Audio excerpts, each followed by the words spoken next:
الرحمن الرحیم۔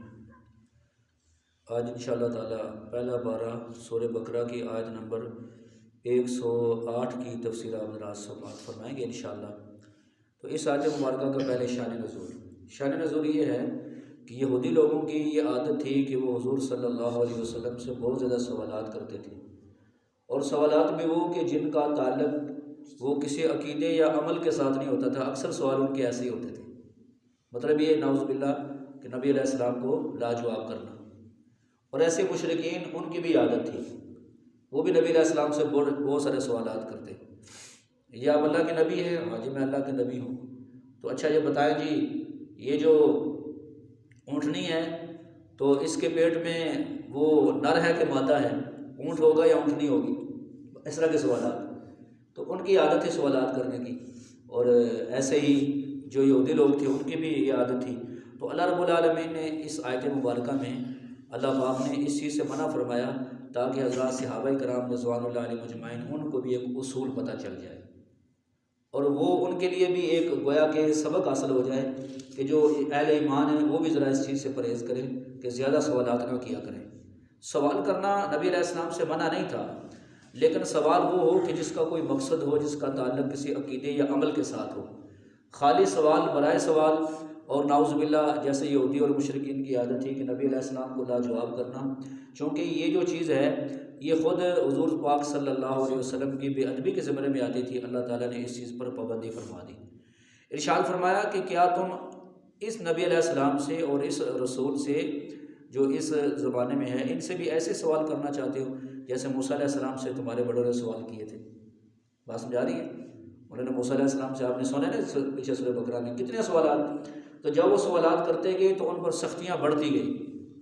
اگر وہ سوال اتنے سخت، انہیں سوالات کی کثرت نہ کرتے تو سختیاں بھی زیادہ نہ ہوتی۔ جیسے بھی کہا بھی گائے ذبح کرو، گائے ذبح کر دیتے کوئی بھی، لیکن آگے انہوں نے سوالات کرنا شروع کر دیے، ہیلے اٹھتے شروع کر دیں، تو جو سوال کرتے کہ وہ حکم سخت ہوتا گیا۔ پھر اس کے بعد گائے ملی تو صحیح، لیکن بہت مشکل سے اور بڑی مہنگی ملی۔ ایسے حضور پاک صلی اللہ علیہ وسلم سے بھی وہ سوال کرتے۔ اللہ نے فرمایا کہ کیا تم جیسے موسیٰ علیہ السلام سے تمہارے بڑے سوال کرتے رہے تو کیا تم بھی یہی کرنا چاہتے ہو؟ آگے پھر یہ بھی ارشاد فرما دیا کہ یہ جو لوگ ہیں انہوں نے ایمان کے بدلے میں کفر کو اختیار کیا، اس لیے کہ مشرکین کو تو بتایا گیا، دلائل کے ساتھ انہیں سمجھایا گیا، ساری باتیں ان کے سامنے کھول کھول کے بیان کی گئی، لیکن جو اہل کتاب تھے انہیں تو پتہ تھا۔ کیوں جی؟ اہل کتاب کو پتہ تھا۔ جب ایک چیز کا پتہ ہے پھر بھی بندہ قبول نہ کرے تو اس کا مطلب یہ ہے کہ وہ جان بوجھ کر ایک غلط چیز کو اختیار کر رہا ہے، صحیح چیز کو چھوڑ رہا ہے۔ تو اہل کتاب یہودی عیسائی ان کو پتہ تھا کہ یہ آپ صلی اللہ علیہ وسلم اللہ کے نبی ہیں، لیکن انہوں نے کفر کو پسند کیا اور ایمان کو پسند نہیں کیا۔ تو اللہ فرماتے ہیں یہ تو گمراہ ہو چکے ہیں، لیکن اہل ایمان کے لیے ایک سبق حاصل ہو گیا۔ اسی وجہ سے حضور پاک صلی اللہ علیہ وسلم نے اپنے صحابہ کرام رضوان اللہ علیہ مجمعین کو اس چیز کی بہت زیادہ تاکید فرمائی کہ زیادہ سوالات نہ کیے جائیں۔ اس وجہ سے صحابہ کرام پھر سوال کرنے میں بڑی احتیاط کرتے ہیں۔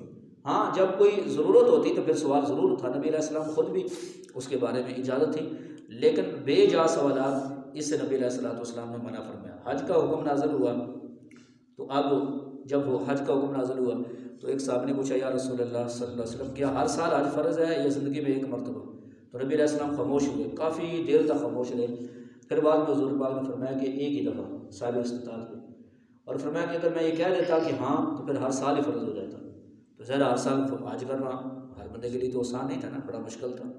تو اس نے فرمایا سوالات زیادہ نہ کیا کرو۔ تو ایسے اور بھی بہت سارے واقعات حدیث پاک میں ہمیں ملتے ہیں کہ نبی علیہ السلام سے ایک مرتبہ کچھ سوالات ہونے لگے تو حضور پاک غصے میں ہو گئے۔ نبی علیہ السلام نے فرمایا پھر پوچھو جو پوچھنا چاہتے ہو۔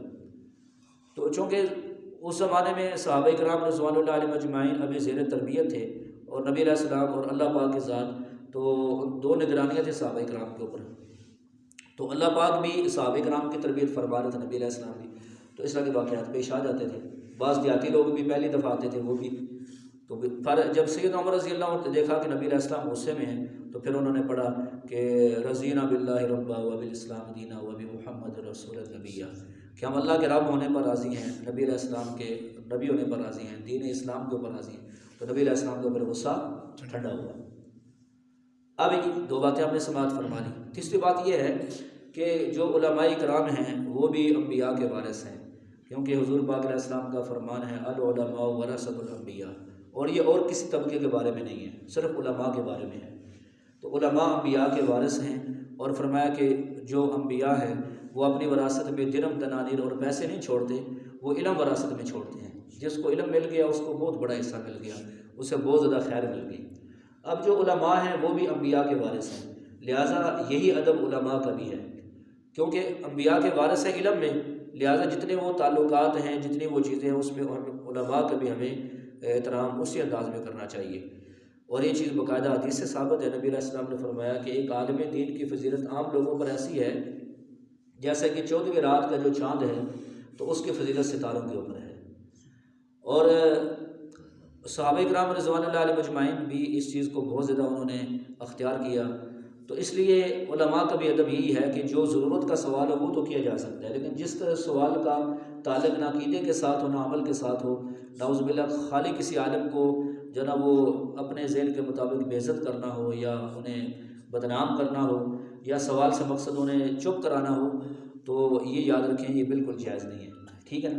جیسے کہ لوگ عجیب اچھا جی وہ کون سی چیز ہے، ہم سب لوگ پوچھتے رہتے ہیں پھر انہیں سمجھاتے ہیں۔ ایک دفعہ ایک بندے نے مجھے فون کر کے پوچھا، اچھا جی وہ کون سی چیز ہے جو رات کو قبرستان میں آتی ہے اور پتہ نہیں وہ دن کو آبادی میں رہتی ہے، اور اس طرح کا بڑا وہ لمبا سوال تھا۔ تو میں نے کہا بھی آپ کا اس کے ساتھ کیا تعلق ہے؟ کسی عقیدے اس کا تعلق ہے یا عمل سے تعلق ہے؟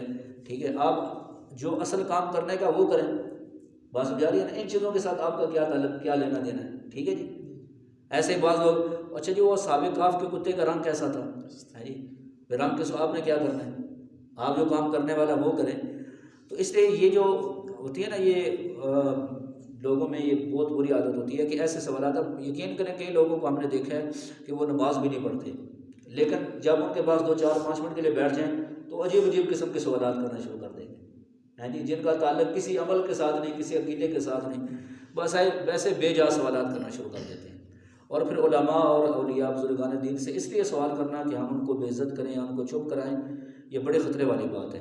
اس کی وجہ یہ ہوتی ہے کہ علماء وہ بھی انسان ہیں، لیکن اللہ نے انہیں جو نسبت عطا فرمائی وہ نسبت بڑی ہے، اس نسبت کی توہین کرنے والا وہ اپنے پھر ایمان کی خیر بنائے۔ صحیح بخاری میں روایت ہے، جو میرے ولی سے دشمنی کرے اس کے خلاف میرا اعلان جنگ ہے۔ مولانا اشرف علی تھانوی رحمۃ اللہ علیہ نے ایک بڑا عجیب واقعہ لکھا ہے کہ 3 بندے جا رہے تھے اکٹھے ہی ایک بزرگ کے پاس، تو انہوں نے آپس میں کہا بھی ہم کس نیت کے ساتھ جا رہے ہیں؟ تو ایک نے کہا بھی میں تو پریشان ہوں تو میں دعا کروانے کے لیے جا رہا ہوں کہ ان سے دعا کرواؤں اللہ تعالیٰ میری یہ پریشانی دور کر دیں۔